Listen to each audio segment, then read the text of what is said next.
కర్మ ఎవరిని వదలదండి. మిమ్మల్ని ఎవరైతే మీకు అడుగు పెట్టనివ్వం, మీ నియోజకవర్గంలో మిమ్మల్ని అడుగు పెట్టనివ్వం, మిమ్మల్ని అడుగు పెట్టనివ్వం అని చెప్పి ఛాలెంజ్ చేసిన వాళ్ళు ఈరోజు అడుగు పెట్టలేకపోయారు. కర్మ అంత బలంగా ఉంటుంది. 56,777 ఓట్లతోటి దాదాపు 59.80% ఓటుతోటి గెలిచి మీరు ఎమ్మెల్యేకి వచ్చారు గుండి నియోజకవర్గం. ఈ రోజున వాళ్ళకి వైనాట్ 175 అలా అన్న మాటల దగ్గర నుంచి కానీ ఈ రోజున అడుగు పెట్టడానికి కూడా భయం ఉంది. మిమ్మల్ని ఎదుర్కోవాలంటే భయం. ఎందుకు మనం వ్యవస్థల్ని కాపాడాలి, ఎందుకు రూల్స్ పాటించాలి అంటే మనిషి అధికారం మదం ఎక్కి అహంకారంతో ఉంటే ప్రకృతిలో ఏమీ జరగదు, ఏమి అనుకోవడానికి లేదు.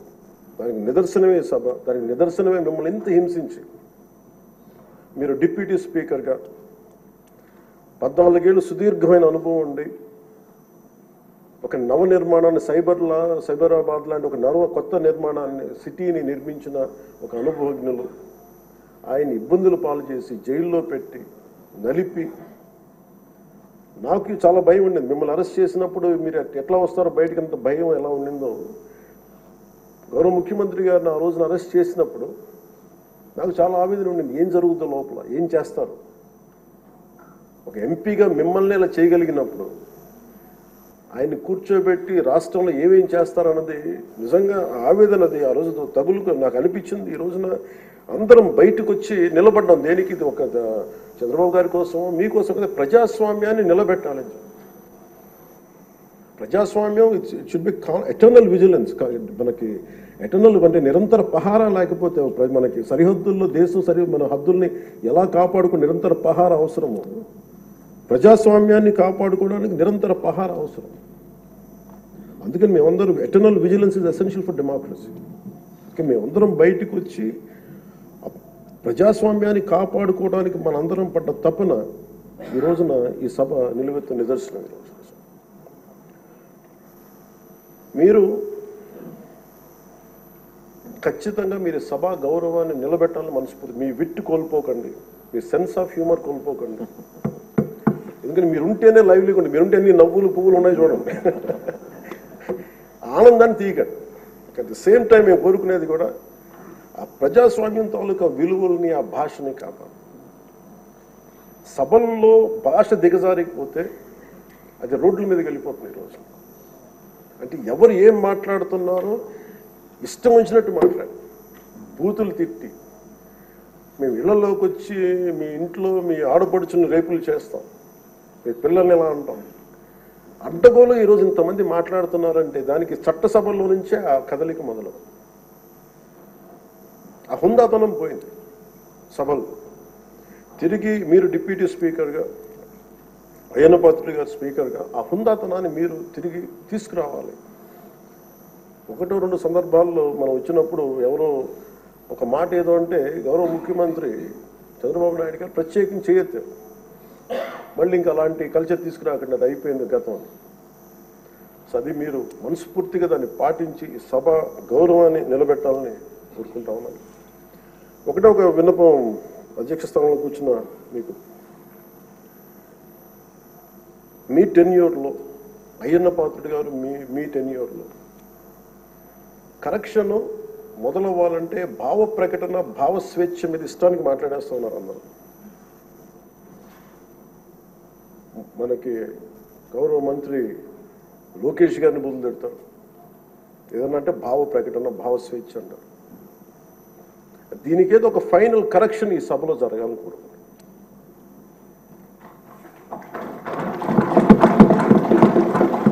అంటే ప్రజలు నోరెత్తి ప్రకటన జరగాలి. డిసెంట్ ప్రజాస్వామ్యంలో dissent in democracy is very essential. కానీ అది ఎట్లా ఉండాలి అనేది దాని తాలూకు విధి విధానాలు మనం ఇక్కడి నుంచే మొదలు పెట్టాలి. అది మీ ఆధ్వర్యంలో మొదలవ్వాలని నేను కోరుకుంటున్నాను. నేను కీలకంగా కోరుకుంటుంది ఈ రోజున మీ తరఫున గౌరవ ముఖ్యమంత్రి గారు కూడా తెలియజేస్తా ఉన్నాను. Social media abuse protection bill ఆ అత్యంత తక్కువ సమయంలో రావాలి, బాగా చర్చ జరగాలి. మీరు డిప్యూటీ స్పీకర్ హోదాలో ఉండి, అయ్యన్న పాత్రుడు గారు స్పీకర్ హోదాలో ఉండి, మీ టెన్యూర్లో social media abuse protection bill రావాలి. మన హోంమంత్రి గారిని వదలలేదు, అనిత గారిని, ఇంట్లో ఉన్న ఆడవాళ్ళని వదలట్లేదు. అంటే ఒక సైకలాజికల్ అబ్యూస్, ఒక పాశవికంగా తయారయ్యారు, సేడిస్టిక్గా తయారయ్యారు. దీని మీద మనందరం irrespective of difference of opinion, విభిన్నమైన పొలిటికల్ పార్టీలు అయినొచ్చేమో కానీ ప్రజాస్వామ్యాన్ని కాపాడటం కోసం Andhra Pradesh should lead by example introducing social media abuse protection bills. ఎందుకు చెప్తున్నానంటే, మీలాంటి వ్యక్తిని, మీరు మెంబర్ ఆఫ్ పార్లమెంట్ అయ్యండి, మిమ్మల్ని ఇంత ఇబ్బంది గురి చేస్తే ఇంక సగటు మనిషి పరిస్థితి ఆలోచించుకోండి. 3 ఏళ్ల బిడ్డలు, 5 ఏళ్ల బిడ్డలు కూడా రేప్ చేస్తున్నారు, క్రిమినల్స్ అంతా చెలరేగిపోతున్నారు. దానికి కారణం ఈ చట్టసభలు ఇష్టారాజ్యంగా మాట్లాడి దానికి ఒక క్రిమినల్ నక్సెస్ లాగా ఇందాక ఎస్కోబార్ ఒక డ్రగ్ కార్టెల్ స్టార్ట్ చేస్తే వీళ్ళ క్రిమినల్ ఎంపైర్ని గార్డ్ చేసుకోవడానికి ఒక సోషల్ మీడియా, ఒక అబ్యూసివ్ కార్టెల్ స్టార్ట్ చేసి ప్రజల్ని భయభ్రాంతులను చేసి అందరినీ భయపెట్టేసి కంట్రోల్ చేయడం, నియంత్రించడం. మాకు ఎదురు తిరిగితే మనకి కృష్ణరాజు గారు లాగా మమ్మల్ని జైల్లో పెట్టేస్తాం, ఇలా 3rd degree మెథడ్స్ వాడతాం. ఒక ఎంపీకి ఇలా ఉన్నప్పుడు అలా భయప్రాంతులు చేయడం, ఒక ముఖ్యమంత్రి స్థాయిలో ఉన్న వ్యక్తిని గతంలో 3 సార్లు చేసిన వ్యక్తిని జైల్లో పెట్టేస్తాం, దాడులు చేస్తాం. ఈ మైండ్ సెట్ మారాలి అంటే ఈ సభ ప్రజలు మనకి చాలా బలమైన ఇచ్చారు. వాళ్ళని 11 మనల్ని 164లో పెట్టారంటే ప్రజలకు మన మీద అపారమైన నమ్మకం. ఏదో మార్పు తెస్తారు. అభివృద్ధి, డెవలప్మెంట్తో పాటు వాళ్ళు కోరుకుంటుంది స్వేచ్ఛ వాయువులు పీల్చాలి, భయపడకూడదు. మీరు వస్తే చూడండి, నవ్వులు పువ్వులు విరుస్తున్నాయి ఇక్కడ. ఇదే అట్మాస్ఫియర్, ఇదే వాతావరణం రాష్ట్రం అంతా ఉండాలని మనస్ఫూర్తిగా కోరుకుంటాం. మనం ఎంత ఆనందంగా నవ్వుతున్నాం. మనం సీరియస్ ఇష్యూస్ మాట్లాడుతున్నాం, మనకి వ్యతిరేకమైన విభేదాలు ఉంటాయి, అభిప్రాయ భేదాలు ఉంటాయి, ఒకటి సాధించుకోవడానికి భిన్నమైన అభిప్రాయాలు వస్తాయి. కానీ ఇదంతా కూడా చాలా సుహృద్భావ వాతావరణంలో జరగాలని నేను మనస్ఫూర్తిగా కోరుకున్నాను. సో మరోమారు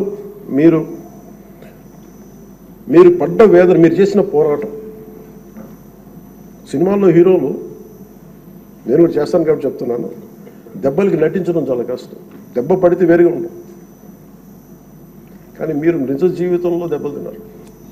ఎంత శక్తి కావాలి, ఎంత పోరాట పటిమ కావాలి, ఎంత శౌర్యం ఉండాలి, ఎంత ధీరత్వం ఉండాలి మీకు.